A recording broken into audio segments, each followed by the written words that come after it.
S news Bhopal Madhya Pradesh में आपका स्वागत है। अखिल भारतीय परिसंघ मध्य प्रदेश का प्रांतीय सम्मेलन संपन्न हुआ, जिसमें मध्य प्रदेश के समस्त पदाधिकारी मौजूद थे। कई विशेष मुद्दों पर चर्चा हुई। अनुसूचित जाति जनजाति परिसंघ व्यापारी प्रकोष्ठ का प्रदेश अध्यक्ष, और आज परिसंघ का प्रांतीय अधिवेशन हिंदी भवन में होने जा रहा है और इसमें प्रदेश के विभिन्न जिलों से हमारे पदाधिकारी सम्मिलित हो रहे हैं। कार्यक्रम का मूल उद्देश्य है भारतीय संविधान को बचाना, न्यायपालिका में आरक्षण को लागू करना,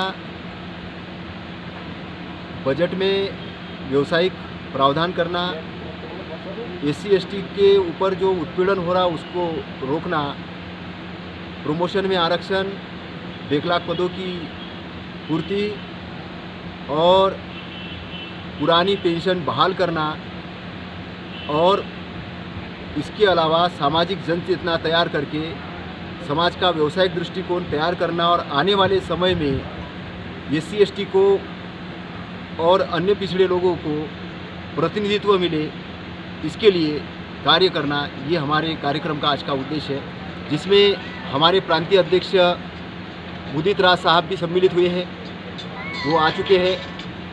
इसके अलावा हमारे प्रदेश के अध्यक्ष परिसंघ के ER सिंह साहब भी पधार रहे हैं और ये कार्यक्रम सफल हो रहा है बहुत बड़े पैमाने पर। आप संविधान की बात कर रहे हैं और सिर्फ SC/ST की बात करते हैं, तो बाकी संविधान में लिखा नहीं है कि बाकी जाति संघों का भी हम संघर्ष करें साथ में?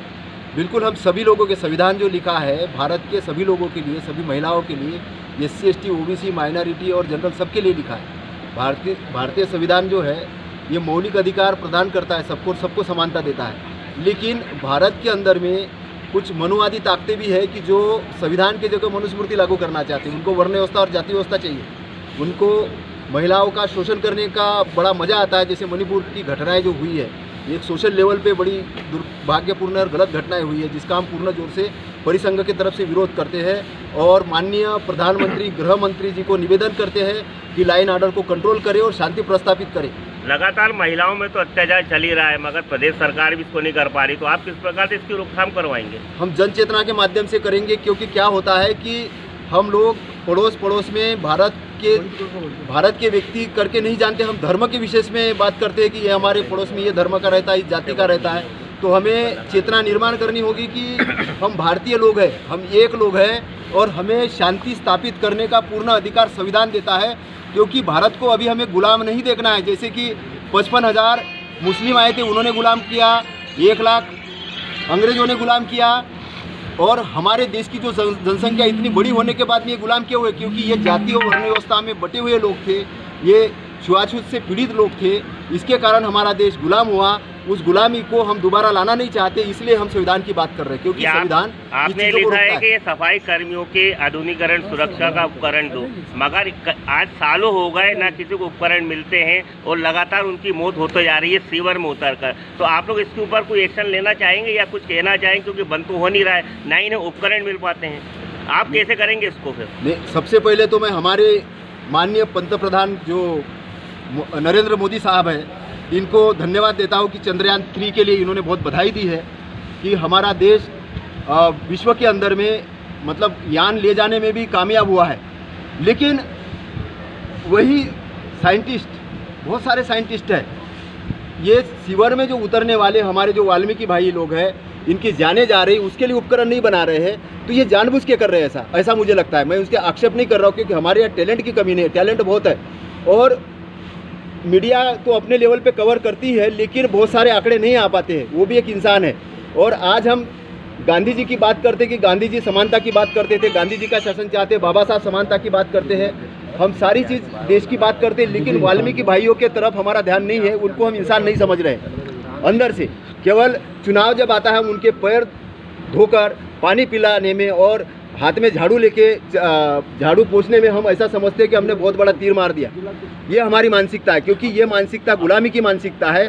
तो जो लोग ऐसी मानसिकता रखते हैं, उनसे मेरा निवेदन है कि वाल्मीकि भाई भी एक हमारे लेवल के लोग हैं, इनको भी पूर्ण सम्मान देने का अधिकार है।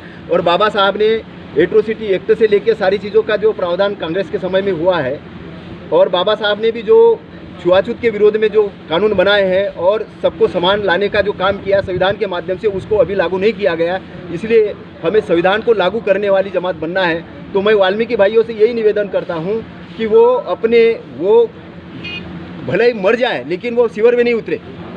मैं उनको बोल रहा हूँ। माननीय बाबा साहब अम्बेडकर साहब का ये कहना था कि एजुकेशन को लेकर ध्यान दे वाल्मीकि समाज, मगर आज पढ़ाई को लेकर, एजुकेशन को लेकर उसी हिसाब से तरक्की नहीं कर पा रहे हैं वाल्मीकि समाज। क्या वजह रही? नहीं, उसकी वजह ये है कि देखिए क्या होता है कि उन्हें ये समझाया गया है कि सफाई करना सबसे बढ़िया काम है। सफाई करोगे तो आप अगले जन्म में उच्च वर्णीय बन के तैयार हो जाओगे, मतलब पैदा होगे उच्च घरों में। तो ऐसा एक उनको मानसिक दृष्टिकोण दिया गया उसके कारण। और दूसरी चीज़ ये है कि उन्हें जो मूलभूत सुविधाएं मिलनी चाहिए थी वो नहीं मिली है। जन चेतना नहीं जागी है उनके। इसमें जो शराब वगैरह का बहुत ज़्यादा चलन प्रदान किया जाता है, चुनाव के अंदर में उनको गुंडों के रूप में अपनाया जाता है सुरक्षा के लिए। राजनीतिक जो नेता है उनको अपनी ढाल बना के इस्तेमाल कर रहे हैं, जिनका हम पूर्णजोर तरीके से विरोध कर रहे हैं। और वाल्मीकि युवाओं को ये बोल रहे हैं कि बाबा साहब को पढ़ो, जनजागृत होकर अपने समाज को करो और परिसंघ की मदद लो, और साथ में जो SC/ST के और अन्य बुद्धिजीवी लोग हैं उनकी भी मदद लो। प्रदेश सरकार को क्या चेतना देना चाहते हैं आप? मैं माननीय हमारे जो मुख्यमंत्री है शिवराज सिंह चौहान जी, जो OBC के अंदर में आते हैं, उनसे ये निवेदन करता हूँ कि वो भी एक पीड़ित समाज से है। उनको भले मुख्यमंत्री पद मिला है लेकिन उनके लोग आज भी पीड़ित है। और जो कैटेगरी 4 के अंदर आते वर्णीय व्यवस्था के हिसाब से, तो आज भी OBC के अंदर की जनगणना MP के अंदर लागू नहीं हुई है। OBC को भी अभी पूर्ण रूप से प्रतिनिधित्व नहीं मिला है। OBC को प्रतिनिधित्व मिलना जरूरी है। OBC को प्रतिनिधित्व मिलेगा, SC को भी मिलेगा और ST को भी मिलेगा और वाल्मीकि को भी मिलेगा। धन्यवाद।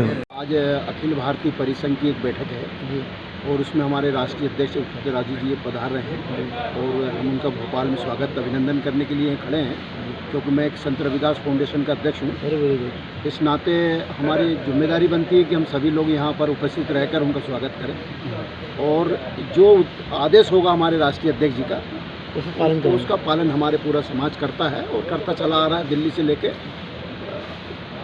से लेके पूरे भारत तक, मतलब उनका राज है पूरे उचित राज्य का। नाम बताइए सर। महेश नंद मेहर, राष्ट्रीय अध्यक्ष संत रविदास फाउंडेशन भारत। धन्यवाद। परिसंघ का जिलाध्यक्ष हूँ और मैं यहाँ ये प्रांतीय जो सम्मेलन हो रहा है उसमें अपने सभी साथियों के साथ में यहाँ पर उपस्थित हुआ हूँ।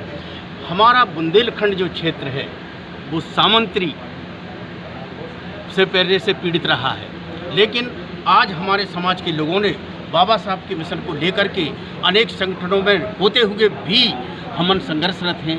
और शिक्षा के क्षेत्र में, हर क्षेत्र में, चाहे सामाजिक संघर्ष की लड़ाई की बात हो, चाहे हमारे शिक्षा की हो, चाहे हमारे अधिकारों की हक की लड़ाई हो, हम लोग सभी इसमें संघर्षरत रहते हैं। उद्देश्य ये बताइए। इस कार्यक्रम का उद्देश्य है कि हम सभी जुड़ें और हमारे बाबा साहब के मिशन को आगे बढ़ाएं। चुनाव सर पे है जी।